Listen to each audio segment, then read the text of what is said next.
Allez, on plonge aujourd'hui dans une idée qui pourrait bien changer notre façon de voir le succès et l'influence. On va explorer le leader sans titre de Robin Sharma. C'est une sorte de fable des temps modernes sur ce que ça veut dire vraiment de réussir, que ce soit au boulot ou dans la vie. Et ça commence fort avec cette phrase incroyable de Gandhi. L'idée est toute simple, mais en fait elle est super profonde.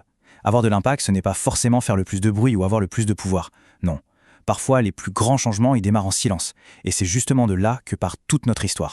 Alors, la première grosse idée que le livre attaque de front, c'est ce mythe du leadership qui nous colle à la peau. On a tendance à penser que ça va avec des titres ronflants, des postes importants, mais est-ce que c'est vraiment ça, le leadership ? C'est la question centrale. Est-ce qu'il faut absolument être PDG, manager ou chef de projet pour influencer les choses et inspirer les autres ? Eh bien, la réponse du livre est un non, mais un non catégorique. Et il va nous le prouver à travers le parcours d'un personnage dans lequel beaucoup de monde pourra se reconnaître. Et ce personnage, le voilà. Pour vraiment comprendre la philosophie du livre, il faut qu'on rencontre Blake Davis. Son histoire, c'est celle de quelqu'un qui se sent un peu piégé, qui a perdu la flamme. Blake, il a 29 ans. Il bosse dans une librairie, mais franchement, le cœur n'y est plus. Il fait le strict minimum, il est plutôt négatif, et il a l'impression d'être complètement passé à côté de son potentiel. En gros, c'est un peu l'archétype de la personne qui subit son travail au lieu de le vivre pleinement. Voilà, cette phrase résume parfaitement son état d'esprit. Blake s'est auto-persuadé que son rôle est insignifiant.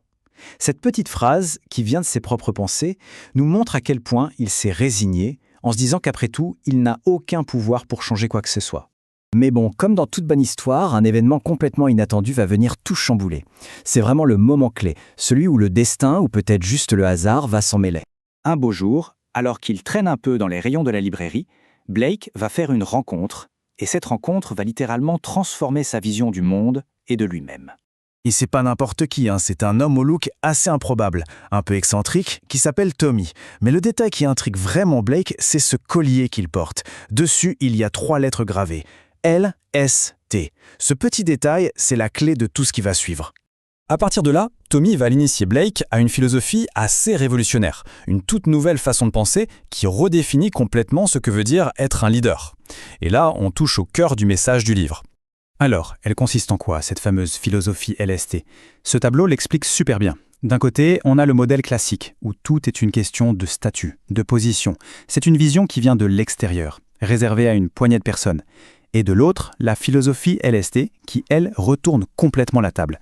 Le leadership, ça devient une affaire personnelle, interne, qui vient des actions qu'on pose, de l'influence qu'on peut avoir.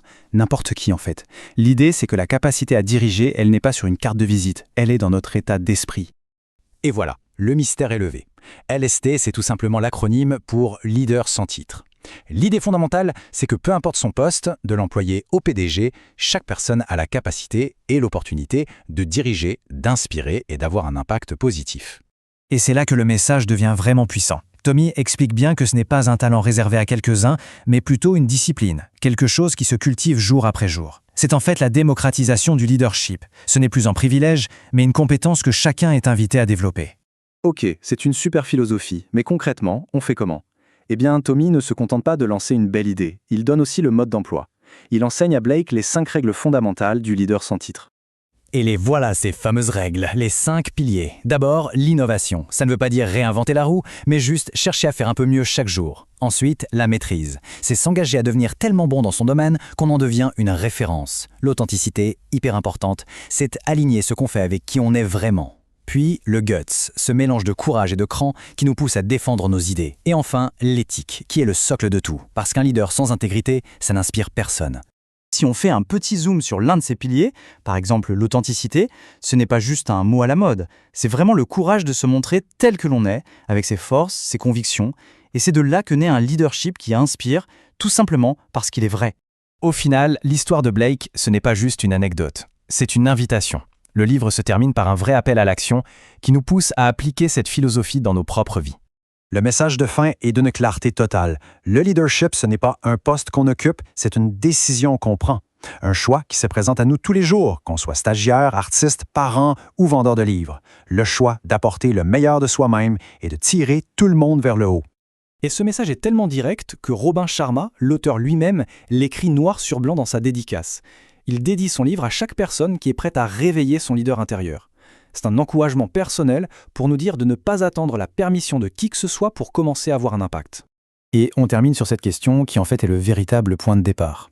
Et si le plus grand impact qu'on puisse avoir dans sa vie, dans son travail, dans sa communauté, ne dépendait finalement pas d'un titre, mais d'une simple décision prise?